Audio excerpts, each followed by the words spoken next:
Rearmed Robin provides Arcane Grima to dragons as the Inheritable weapon, and in this video I'll be going over the best users of it and the build options that you can run with this weapon. Of course you should be giving this weapon to your favorites, but still if you're in a dilemma then this video can help you decide, and you can see the various options this weapon can open up.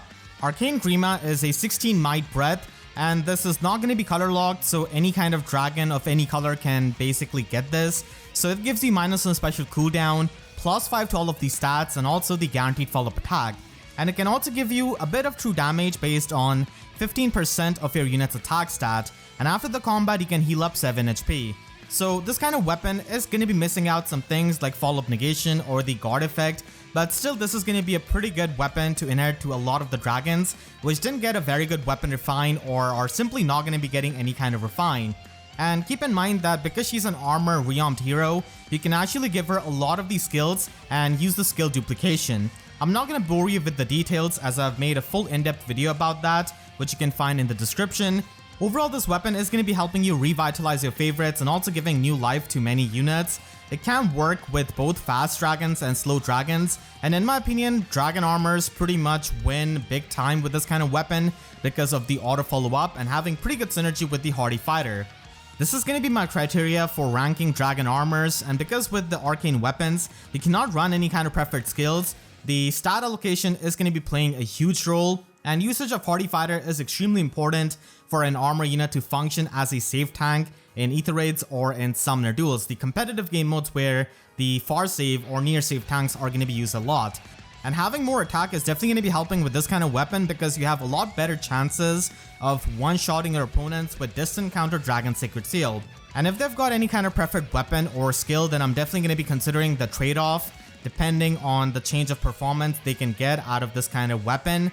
And if they have a future refine coming up, then I would just suggest waiting it out and seeing what kind of weapon refine it turned out to be, and then you can make your decision. So when it comes to dragon armors, I feel like Dheginsea won a big time. He went from having absolutely nothing to having this kind of really good weapon, and his stat allocation is definitely not bad at all. It's pretty min-maxed, and the extra speed can actually help him in some of the matchups where he's facing like extremely slow units who have got sub 20 speed. So doubling them or denying their follow-up attacks could be useful for the slower dragons, so he can definitely function pretty well with this. And Halloween Male Grima could be a confusing option for many people because Moonstrike Breath can give you a lot of healing, but keep in mind that that is mainly going to be functioning well for the near save build. If you're going to be running him as a far save tank, which he can absolutely be run as because of his resistance, then his Moonstrike Breath doesn't really help you with a defensive special. You cannot really run like Dragon Wall or anything like that because it's going to get pierced by lethality or Deadeye. So Hardy Fighter with Sacred Cowl or Aegis is going to be a necessary thing for surviving a lot of the meta threats as a far save tank. So Moonstrike Breath doesn't really give you any kind of healing in that regard, but you can definitely get some healing out of this weapon, and it goes well with the stat spread. Fallen Rhea might also be a confusing unit for many people, and she definitely works really well with her base kit as a near save tank. But again, when it comes to being a far save tank, you can definitely run her with Sacred Cowl and pre-charge it with something like Duochrome or Asker and still run True Dragon Wall. But True Dragon Wall's damage reduction is going to get completely pierced by those lethality and Deadeyes, which are going to be pretty pesky.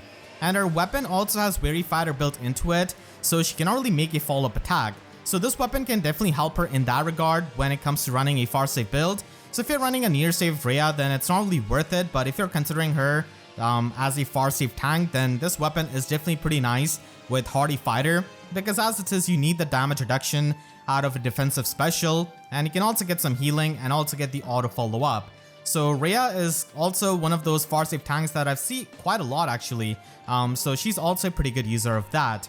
In tier 2 we have got some of the units who did get refines, but again, let me explain my reasoning with this. A lot of these units can function well in their role, but if you're going to be running them as a far save tank, then they definitely appreciate this kind of weapon. Idun does get a weapon refine which does have damage reduction on the first hit and also has debuff neutralization, but keep in mind that front loading all of that damage reduction doesn't really help you in many cases because it is going to get pierced as it is. So something like Halloween More is a lot better where you have damage reduction on the second hit because you're going to be having the defensive special to take the damage on the first hit. And she doesn't really have the auto follow up like Halloween More, so she is lacking those things, and she can definitely work really well with her default weapon as a near save unit, but if you want to use her as a far save, then this could help. And Tiki does not really have a big trade-off with Solitary Dream because it's not exactly like with Everyone 2 of Legendary Tiki, so you can definitely let go of that. And if you're going to be running her as a save tank, then this weapon can definitely help you, especially if you want to use her as a near save tank and you don't really care about the distant counter in her weapon refine. And you also have Duma here, and a lot of people do run him as a far save tank, especially after his refine. And even with this weapon, he can function in that role because of his high attack stat and the things that he brings. And he can also be a pretty nice far save tank in like the bonus season, in Ether Raid's defense, and also in Summoner duels. So this weapon can enable that, but he's definitely not as good as the colorless dragons which I listed above, who just have much superior bulk. In tier 3, we have got dragons which are green, so green dragons are going to be struggling quite a bit in both range matchups and in the melee matchups. In the melee matchups, you've got Legendary Nana and Brave Seliph to just terrorize them, and in the range matchups, we of course have Duochrome. So Winterfell actually has really amazing resistance, so she can function as a much better far save tank than Male Robin. But Male Robin can also get a pretty nice boost to his near save build, as he doesn't really care too much about the distant counter in his weapon. So this can be a pretty nice build that he can run as a near save tank. And I do have some other dragons which I don't really think need, this kind of weapon. Like Ascended Idun already has a pretty fantastic weapon and also has null armor weakness. And Halloween Mer also has a pretty good one. So this is going to be getting a weapon refine in like 2 months in January, so look forward to that. And Nagi is also going to be getting a weapon refine soon. And Spring Eden is going to be getting a refine in like a year or less than a year. So these are going to be the units which are going to be having the opportunity cost. So definitely consider your investments so that you don't really regret them later on. Of course, if you have these as your favorites, you can do whatever you want. But just I wanted to give this heads up. A dragon like Halloween Dheginsea does have pretty good stat spread at max investment, and he can even be used at +1 merge. We did get a free ephemera manual as well, and he could also appear in the Radiant Dawn Hall of Forms next month. And I'm just showing these builds with the max investment so that you can see the max and peak performance of these units. But of course, a lot of these units can be run at +1 merge or lower merges with this kind of build, because the damage reduction out of Hardy Fighter is pretty insane and can make them still really bulky at low merges. So Sturdy Stance with Distant Counter Dragon Sacred Seal is pretty good for one-shotting and also for getting the guard effect. And you can also run Distant Defense 4 in your slot A, which is going to be helping you in the Duo Dagger matchup and also against any kind of visible buffs that are going to be present. And you can also run Sacred Cowl so that even if you get doubled, you can actually trigger Sacred Cowl on the foe's follow-up attack. So both of these are the options if you want to have better damage reduction, then Aegis could work. And you can also one-shot the opponents with that. And if you want to run Sacred Cowl, then it is going to be giving you a bit more consistent damage reduction in case you get doubled. We also have Fallen Rhea, and you can definitely run Bracing Stance and just have a far save build. And then we also have Fallen Rhea, so Distant Defense 4 and Stance 3 skills are pretty much going to be the main options for these armored dragons, along with Distant Counter Dragon Sacred Seal. And with that true damage, they can hope to one-shot a lot of units, and also with their high attack stat. Fallen Tiki can run this build as a near save tank because she doesn't really have the highest resistance for a far save tank, and because we are not running her preferred weapon which has distant counter, so near save can work here. And Savvy Fighter does give you the full null follow up, which Arcane Grima doesn't really provide you with, so that's pretty good with a speedy dragon. And you can definitely try and stack up a lot of attack and speed so that you can one shot with Glimmer and also get the damage reduction with Savvy Fighter. You can also run this on, regular Eden, like I said, and she can work with this kind of build if you want to use her as a far save tank. She does unfortunately lose out on the debuff neutralization from her preferred weapon, so that is going to be a trade-off. I'm not going to say that it's no trade-off, it's definitely a trade-off, but with the far save build, she can basically run Aegis, which is not possible with her default weapon because it doesn't really give her -1 special cooldown. So this can help you run Aegis and also have auto follow-up, which again her weapon refine lacks. You can also run this on Duma, and he is going to be able to get that auto follow up. Unfortunately, he does lose out on the dragon strat that he has in his weapon refine, and also follow up negation at the cost of being able to follow up attack. And Sacred Cowl again could be run, and this could be run in Ether Raid's defense as well, and could be used in Summoner duels as well. And in Ether Raid's Chaos, you can also use Duma because blessings don't really matter too much there. Finally, we have our tier 3 dragons. So Faye could be run as a far save tank given her resistance, and then Grima can actually function pretty well as a near safe tank running Escutcheon. And again, Escutcheon has got the same logic as running Sacred Cowl, where when you get doubled by a null follow-up unit, you can actually get Escutcheon damage reduction on both of their hits. So this is going to be helping your survival, especially with the guard effect and the healing that you can get out of this weapon. In Summoner Duels S and Summoner Duels R, you can definitely try and give them a bit better survivability against Duochrome by running Sylvalan Shield at the cost of losing some attack points, which is going to be making it harder to get the one-shots, but if you really want to make sure that he doesn't really get the armor effective damage, then this could be run. A lot of these dragons can still, be taken out by Duochromes if they are in Bridal Catcher teams or if they are really optimized, so you still have to watch out for them. And I've actually seen a couple of high investment Duochromes running attack resistance ideal, so it becomes even harder to one-shot them when you're trading off this kind of power. But still, again, this is pretty much a Summoner Duels thing where survival matters a lot more than killing, so this could be an option. And now we move on to the Infantry Dragons. So the Infantry Dragons have a different criteria, of course. Stat allocation is still extremely important, and here Dragon Wall becomes a pretty important thing because you can get the 40% damage reduction off of your resistance, and that's going to be applied on both hits of the foes compared to Dragon Strat 4, for example. And again, higher attack does lead to more one-shots, and if you are going to be a slow dragon, then your bulk comparison is going to be there. Null Follow-Up Sacred Seal could also be a factor for some of the few speedy dragons, but a lot of these dragons are not going to be in the speed tier of the many meta threats, so they already get Null Follow-Up by the other units. And again, I'll be considering the trade-off if they have a preferred refine or a skill, and there are definitely upcoming weapon refines for many of these Infantry Dragons. In tier 1, I've got Infantry Dragons which have pretty good speed and also have good bulk. So here we have Fallen Male Korin, and his weapon is not the best, so this weapon can definitely help him quite a lot. And he does have really good offenses, it's just that he doesn't have the highest resistance, but still he can function as a pretty fast dragon. And Young Tiki with her resplendent stats can basically have an evenly spread out stats, so she can have decent enough speed, attack, defense, and resistance. And Noe and Faye also end up having pretty similar stat spread, it's just that their defense and resistance is kind of flipped, and these are the OG Gen 1 dragons, so they can also make good use out of this. And having that resistance can also enable them to run Dragon Wall.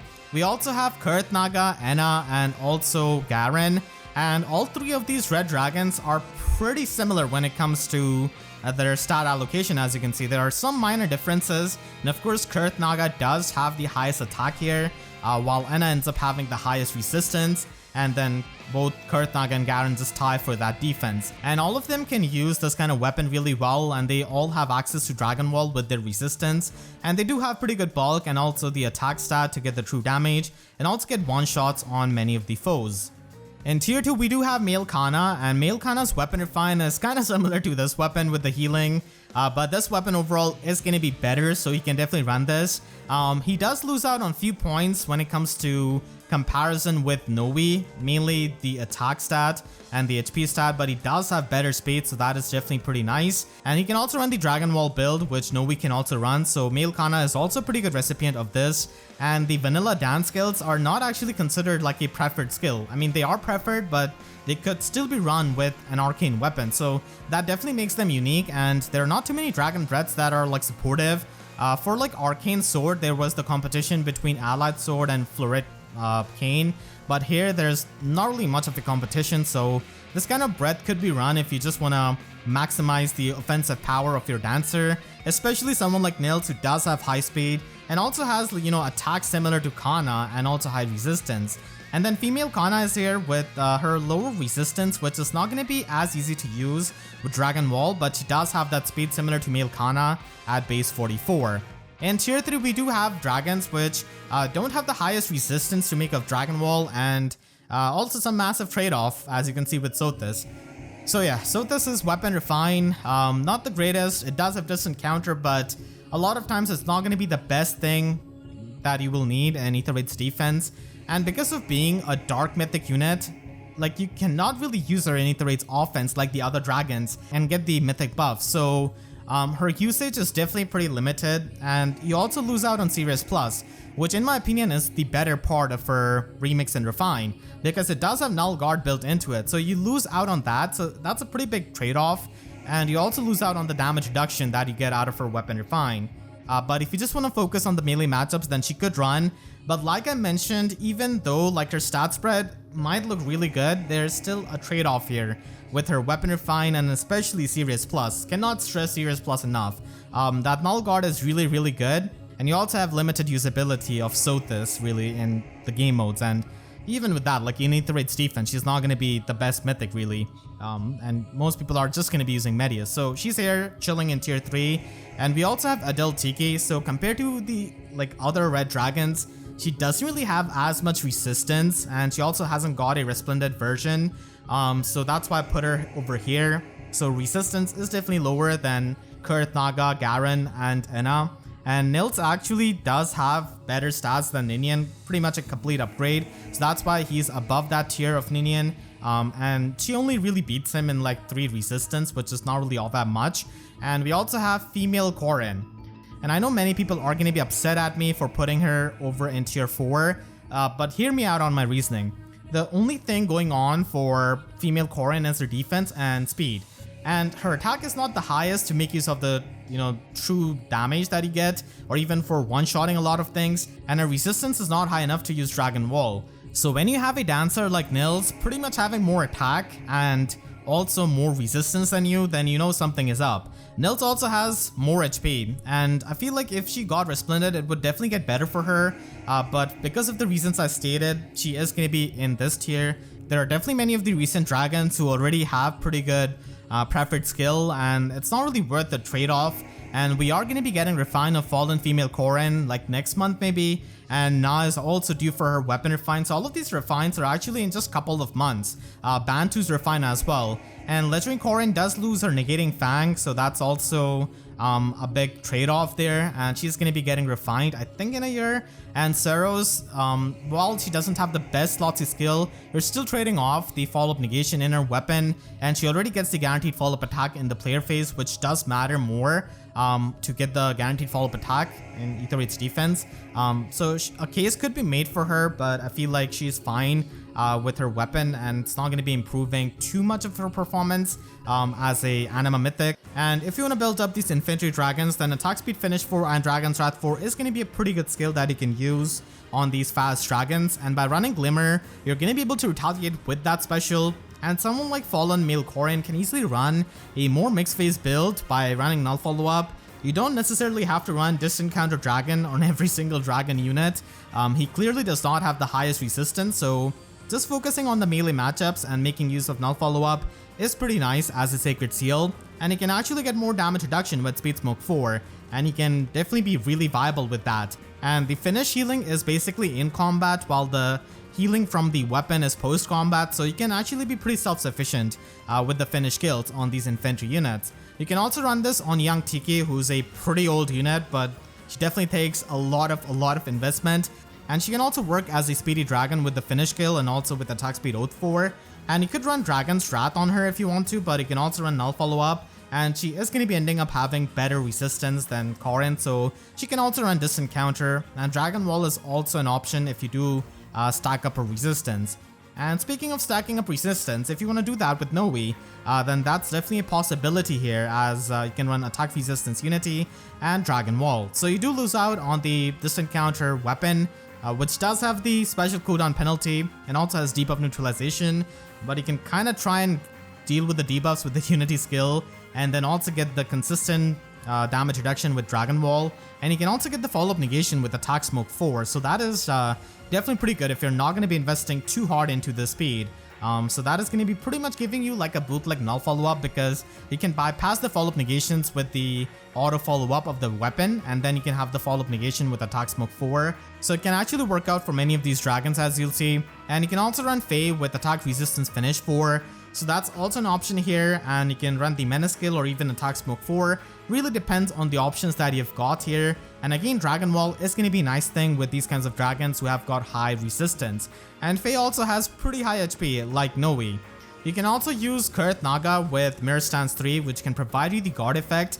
And Kurth Naga is going to be a bit more slower, so having that guard effect can also help you in tanking many of the matchups in the enemy phase. And again, Attack Smoke 4 and Dragon Wall is going to be a staple on many of these slower dragons. It is a bit of a boring option, but it is definitely pretty optimal. If Nils is your boy, then you can definitely give him a pretty stacked build with something like this. And he can be a dancer, and he can actually take his own weight in the enemy phase as well and deal with many of the opponents. You're going to be missing out on the null follow-up here, but because of his resistance, he can definitely take on some of the ranged matchups with the Distant Counter Dragon Sacred Seal and the damage reduction that he can get. As I've said before, you don't have to run Distant Counter Dragon on every single dragon, and I think Female Corrin is a pretty good example of that.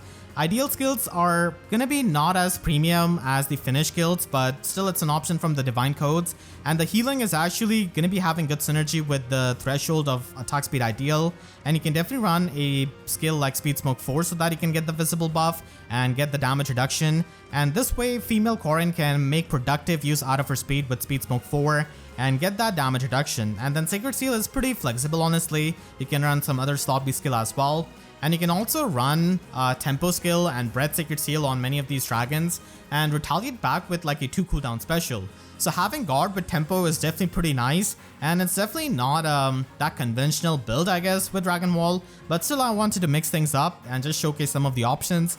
Adult Tiki doesn't really have the highest resistance, but if you stack up enough resistance, then she could work with Distant Counter Dragon, but this is also an option for the melee matchups where you just stack up a bunch of defense and then retaliate back with a monstrous bonfire that is not going to be stopped by the guard effect because you are running the tempo skill. It's definitely a very expensive build.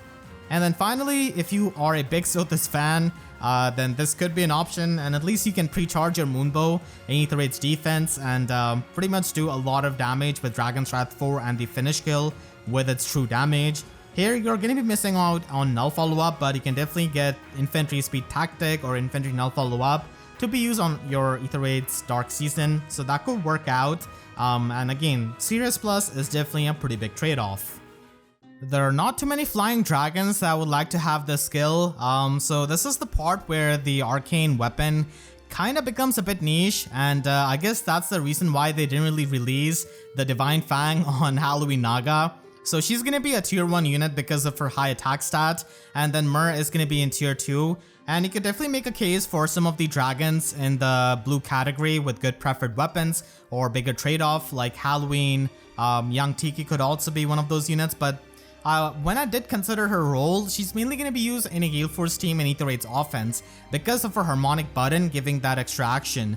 So the fact that she's got dragon effective damage in her weapon is really good against Medias, and she also has semi-blade effect with her weapon, which can give her more attack stat. You can also make a case for Halloween Sothis, but when you compare their weapons and Sirius, it is going to be a pretty similar performance because she already has a minus 1 special cooldown with her weapon, and she also has the null dragon weakness, which I think that it is going to be a bit more relevant than Sothis, who's just stuck in Ether Raid's defense. And she does get like partial null follow up in a way with the guaranteed follow up attack and her speed, but then again you have the duo button which can give you null follow up.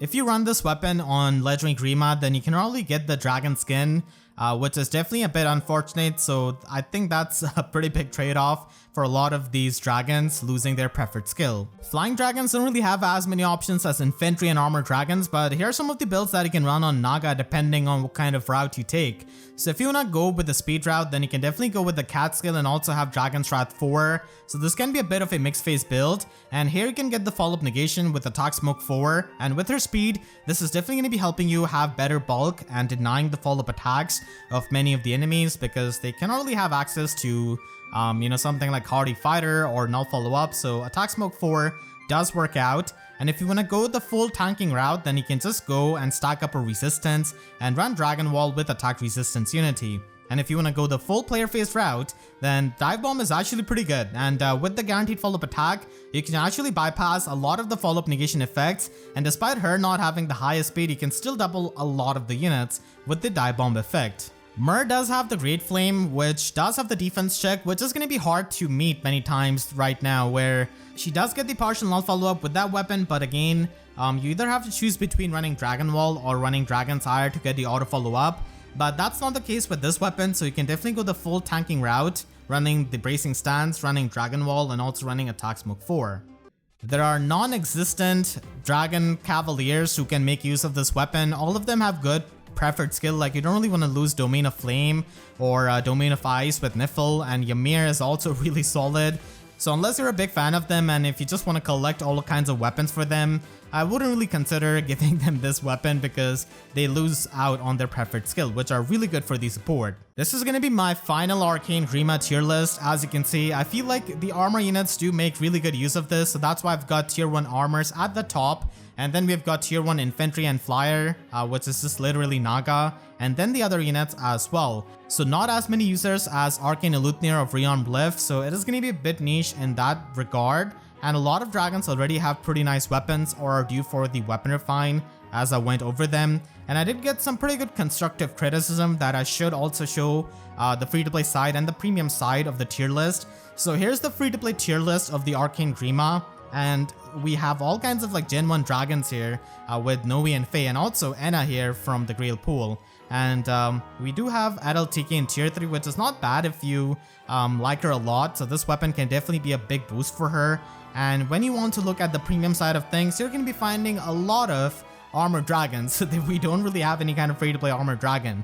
So yeah, they're just going to be here in the premium tier list. And we also have some infantry dragons like Fallen Maid Corrin. So this should give you perspective on the free-to-play and the premium side of the dragons. And I definitely want to give a shout out to my friend Alfred, who definitely helped me fine-tune this tier list and also just peer review it. Shout out to his game as well, Path of the Midnight Sun, which is on Steam. And I also want to thank Majora just for reviewing my list. So those are two of my friends, which are really awesome. So I wanted to give them a shout out.